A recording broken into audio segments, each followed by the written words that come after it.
Well, yes. I would say, okay, yeah, I agree. But what's going on here? Like, doesn't it seem a little strange given all the problems facing the country? Declining optimism, declining economy, declining influence around the world, that the White House has a big initiative on this. And maybe this is a big problem and I don't know about it. Maybe drugs, alcohol are part of the problem as well. Joining us now, a woman who has studied, written about this, so many of these cultural issues, taking on sort of the establishment leftist point of view. Christina Hoff Sommers, a philosophy professor, also taught ethics. She's a resident scholar at the AEI and has written fabulous books. Vice and Virtue in Everyday Life, by the way. It's in its ninth edition? What? Is that right, Christina? I can't even believe that's true. Is that I know. It goes on and on. Oh, my. Well, that's good. Good for you. Who Stole Feminism? Of course, the war against boys. And Christina, April is almost over, and I can't believe I didn't realize it was Sexual Assault Awareness Month.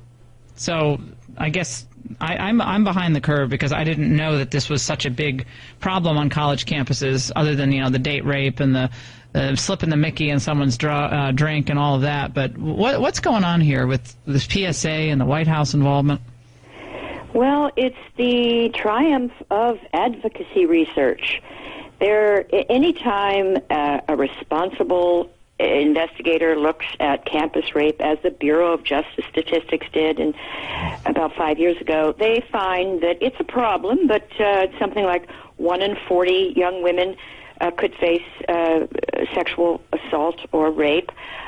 Where do we get the 1 in 4 or the 1 in 5? Now, that is the result of a methodology perfected by feminists in the, early 90s. Mm-hmm. And you will generate an epidemic because you don't ask the respondents, have you been raped, have you been sexually assaulted? You describe situations, and then if they say they've been in that situation, then you count them as a rape victim. You make the decision. The researcher makes the decision. That's what I'm saying. And that can work, but you have to be very careful that you have a good sample. You have to be very careful that your questions are precise. Their questions are never precise. And 90% of campus rapes involve alcohol use. Is that a correct statistic? Well, I've seen that in the last study that I saw, this was of campus rapes. It was something like 60 or 70% were what they called alcohol facilitated. But the questions are vague. They said, "Have you ever had sex when you didn't want to because you'd had alcohol?"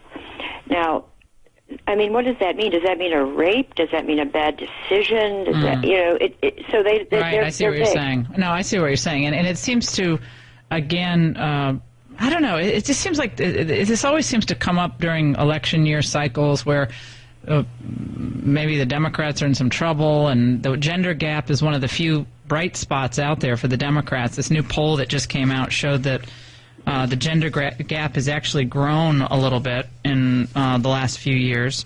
More women identifying themselves as Democrats. I think the statistic is 51% Democrat, 38% Republican. That's whether you want a Republican or Democrat-controlled Congress. So that's kind of one of the better points for the Democrats. Now they have more women with more favorable points of view toward Democrats. And this, I mean, do you think this could be in some way related to getting out the vote or getting ready for 2016? Or I think it's a combination of things. It's possible that the president and others in the White House actually believe these statistics. They're not aware that these numbers were fudged, that it's a completely fraudulent enterprise.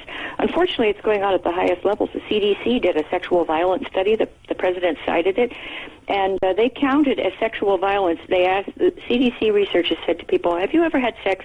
Were you ever pressured into sex because someone told you lies they knew were untrue or made promises they didn't intend to keep? If you said yes, you counted as a victim of sexual violence.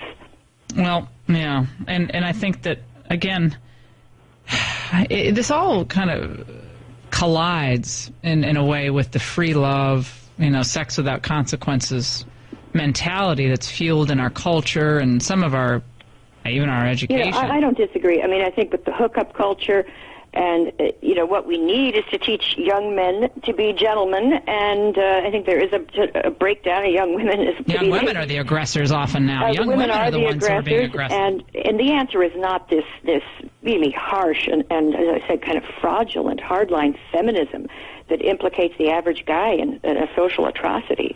And it's shameful that the White House is going along with this. And all these young women are going to the White House representing their campus. They're filing Title IX complaints, and they tend to be at every campus. Everyone knows there's these young women that hang around the women's studies. I mean, not the women's study, but the women's center. Yeah. Girls with they're these extremists, and they're the ones that are going to the White House with these tales.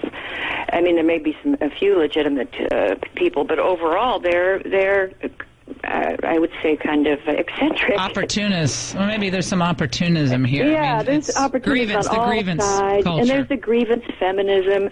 So a lot of unfortunate agendas come together.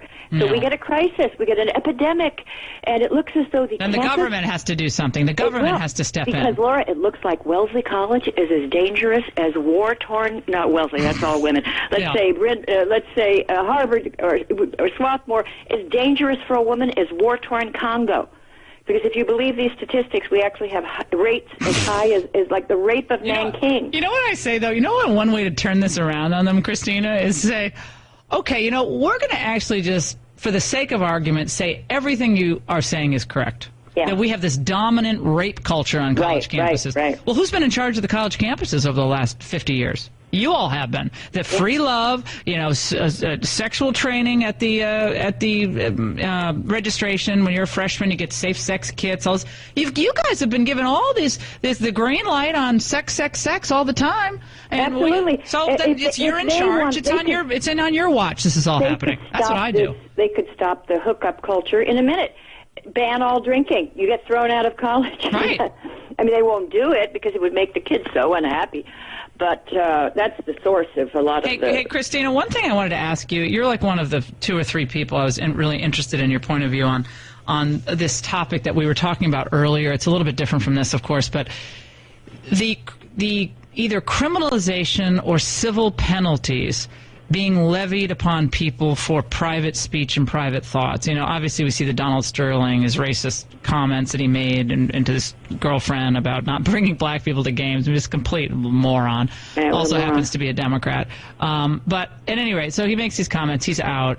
But do you see any problem or slippery slope in the future related to political speech that is made or conversations you have behind closed doors that are then taped and then used against you? You saw the Mozilla CEO forced to resign after the Prop 8 contribution. Look, a few days ago, 2, I guess they were athletes, college athletes, were goofing around. And one of them was black, one was white, and they were telling, not racist jokes, but just kind of goofing around, making some racist, not even racist, racial kinds of remarks. Well, an eavesdropper heard them, reported it to the dean, and they've been punished. And this was a private conversation between 2 people enjoying themselves, but they said something that was deemed politically incorrect. They're, on our campuses, they are the least free place in the country right now, and I worry that it's they're expanding it. Yes. And it'll go from the campus because something's amiss with millennials, not majority, but the ones, the liberal arts majors, are just PC addled. I mean, they can't think.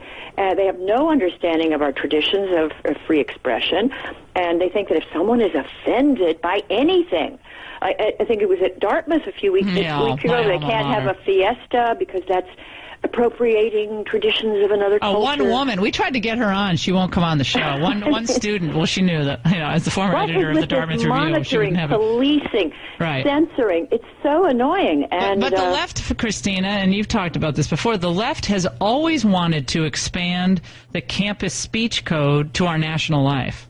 They've always wanted to do that, right? And that's their goal, really. They want to circumscribe speech, but then they say, oh, we're for free love, we're for free association. Any family is a good family. Everything's expanded except speech is contracting because anytime you take on their worldview, you're a hater. So they want to expand that speech code and use it in corporate life and political life and beyond. Absolutely. It's odd to me because when I was growing up, I was very liberal, and it was mostly conservatives who were the censorers and the kind of killjoys, and it's almost as if things have reversed. And now you have these kind of, I would almost say, scary left-wing students on campuses. No appreciation for due process. They would love to get rid of due process and just suspend boys for any behavior they deem sexist. They call it mini rape. If a boy walks by and checks you out or makes a comment. Well, most of them wouldn't be checked out by the boys. Microaggression. Oh no, I've heard that microaggression. It might trigger you, Laura. It would trigger. Gosh, I must be PTSD because maybe you had been microaggressed upon the day before. Wait a second. I must be. My whole show is microaggression. Or macroaggression. It's both. I mean, you were in need of a major sensitivity workshop intervention. Yeah. Well, I'll go to the. And then there's Al Sharpton. He's meeting with Donald Sterling at the Tawana Brawley Racial Dialogue Center. Is that true?